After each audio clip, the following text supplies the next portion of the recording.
Assalamualaikum warahmatullahi wabarakatuh. Perkenalkan, nama saya Yesika Medonasari dengan NIM 24005039. Baiklah, pada kesempatan kali ini saya akan membuat video ujian akhir semester dengan mata kuliah pedagogi dengan dosen pengampu Ibu Dr. Fevi Sunarti, MPD. Saya akan membahas salah satu topik dalam RPS, yaitu sejarah pendidikan di Indonesia dengan fokus pada perkembangan sistem pendidikan dari masa ke masa serta dampaknya terhadap kualitas pembelajaran.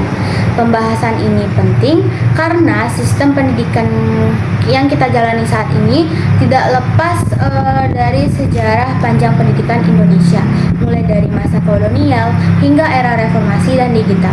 Dalam pemaparan ini saya akan menjelaskan penyebab permasalahan, dampak terhadap pembelajaran serta solusi yang dapat dilakukan, disertai data kuantitatif yang relevan. Nah,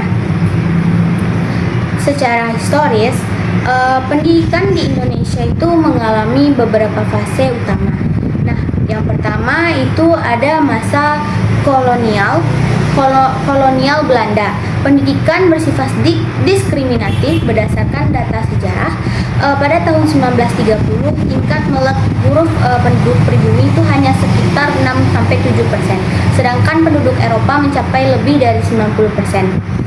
Sekolah seperti HIS, MULO, dan AMS itu hanya diperuntukkan bagi kalangan tertentu sehingga mayoritas rakyat tidak mendapatkan akses pendidikan. Memasuki awal kemerdekaan, pemerintah Indonesia mulai memperluas akses pendidikan. Nah, data BPS menunjukkan bahwa angka melek huruf pada tahun 1961 itu meningkat menjadi sekitar 46%. Hal ini menunjukkan adanya kemajuan signifikan meskipun kualitas pendidikan itu masih terbatas karena kurangnya guru dan sarana. Nah, pada Orde Baru, pemerintah menjalankan program instruksi presiden atau Impres sekolah dasar sejak tahun 1973. Program ini berhasil meningkatkan angka partisipasi kasar SD lebih dari 100% pada akhir 1980-an, yang berarti hampir seluruh anak SD sudah bersekolah. Nah, selanjutnya, era reformasi dan digital, data BPS menunjukkan pada tahun 2023 angka melek huruf nasional mencapai 96,4% dan APK pendidikan dasar berada di atas 99%. Namun tantangan baru muncul terkait kualitas pembelajaran dan kesenjangan pendidikan. Nah, penyebab permasalahan dalam sejarah pendidikan. Permasalahan utama pendidikan Indonesia itu dapat ditelusuri dari sejarahnya. Nah, pertama, dari warisan sistem pendidikan kolonial yang tidak berorientasi pada pemerataan. Pendidikan awal dirancang untuk mencetak tenaga kerja, bukan untuk pengembangan potensi peserta didik secara menyeluruh. Nah, kedua, ketimpangan akses dan kualitas pendidikan. Data Kemendikbud menunjukkan bahwa pada tahun 2022, sekitar 40% sekolah di daerah 3T masih mengalami keterbatasan sarana belajar, termasuk akses internet dan tenaga kependidikan. Nah, ketiga, perubahan kurikulum yang relatif sering.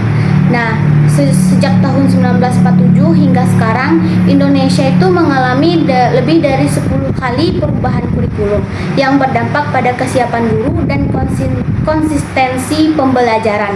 Nah, keempat, kualitas guru yang belum merata. Berdasarkan data Kemendikbud tahun 2021, sekitar 30% guru belum memenuhi kualifikasi akademika dan kompetensi pedagogik secara optimal. Nah, dampak terhadap proses dan hasil pembelajaran. Permasalahan tersebut berdampak langsung pada proses dan hasil pembelajaran. Dari sisi hasil belajar, data PISA tahun 2018 menunjukkan skor literasi membaca siswa Indonesia itu berada di angka 371, jauh di bawah rata-rata OECD yaitu 487.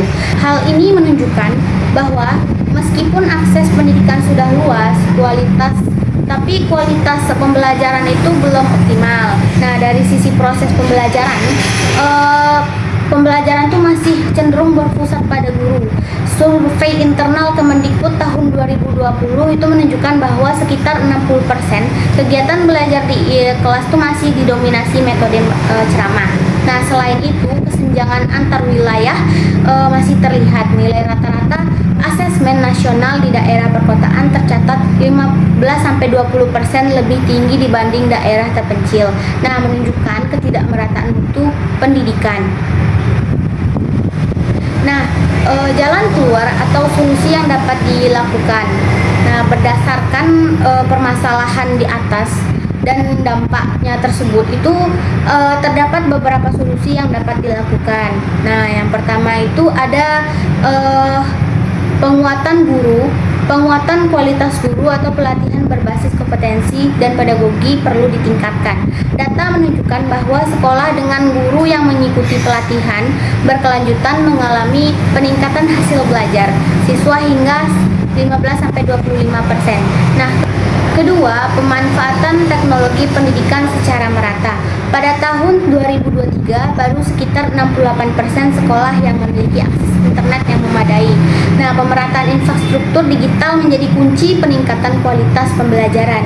Nah, yang ketiga, itu pendekatan pembelajaran yang berpusat pada peserta didik. Jadi, model pembelajaran aktif dan kontekstual terbukti mampu meningkatkan keterlibatan siswa hingga 30% berdasarkan hasil studi Kemendikbud. Nah, keempat, kebijakan pendidikan yang berkelanjutan dan konsisten agar tidak membingungkan pendidik dan peserta didik itu agar akibat perubahan sistem yang terlalu cepat.